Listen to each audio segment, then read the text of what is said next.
जाता पंढरीशी सुख वाटे जेव्हा असं म्हणत वारकरी आळंदीपासून पंढरपूरपर्यंत पांडुरंगाच्या भेटीसाठी प्रत्येक ठिकाणी मजल दरमजल करत पंढरपूरची वाट चालत असतात। सध्या संतश्रेष्ठ ज्ञानेश्वर महाराजांची पालखी जी आहे ती पुण्यातल्या भवानी पेठेमधल्या पालखी विठोबा मंदिरामध्ये विसावलेली आहे आणि एक दिवस पालखीचा मुक्काम जो आहे तो पुण्यामध्येच असतो। उद्या मात्र सकाळी पालखी जी आहे ती सासवडच्या दिशेने प्रस्थान ठेवेल। मात्र आपण पाहतोय की सकाळपासूनच पुणेकरांची पादुकांचं दर्शन घेण्यासाठी गर्दी जी आहे ती मोठ्या प्रमाणावरती झालेली पाहायला मिळते। पहाटेपासूनच पुणेकरांनी या ठिकाणी दर्शनासाठी गर्दी जी आहे ती केलेलं चित्र पाहायला मिळते। या ठिकाणी दर्शन रांगेची व्यवस्था जी आहे ती करण्यात आलेली आहे।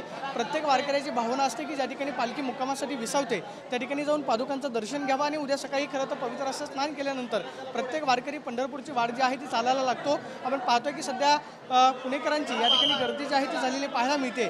उद्या खरं तर पालखीचा सगळ्यात मोठा अवघड घाट असणार आहे तो म्हणजे सासवडचा दिवे घाट पार करून पालखी जी आहे ती उद्या सासवडच्या मुक्कामी विसावणार आहे। मात्र आपण पाहतोय की आजचा मुक्काम जो आहे 2 दिवस मुक्काम जे आहे ते खरं तर पुण्यामध्ये असतात। कालचा मुक्काम आणि आजचा मुक्काम उरकल्यानंतर उद्या पालखी जी आहे ती सासवडच्या दिशेनं प्रस्थान ठेवेल। मात्र उद्या खरं तर वारीमधला अवघड घाट जो आहे सासवडचा दिवे घाट पार करून उद्या पालखी जी आहे ती सासवडच्या पालखी तळावरती विसावेल। मात्र सध्या पुण्यातल्या पालखी विठोबा मंदिरामध्ये पुणेकरांची गर्दी जी आहे ती दर्शनासाठी झालेली पाहायला मिळते।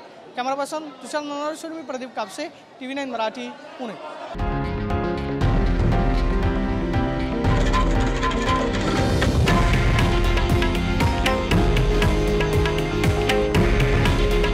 हे आहे देशातील नंबर 1 न्यूज नेटवर्क आणि आपण पाहत आहात TV9 मराठी।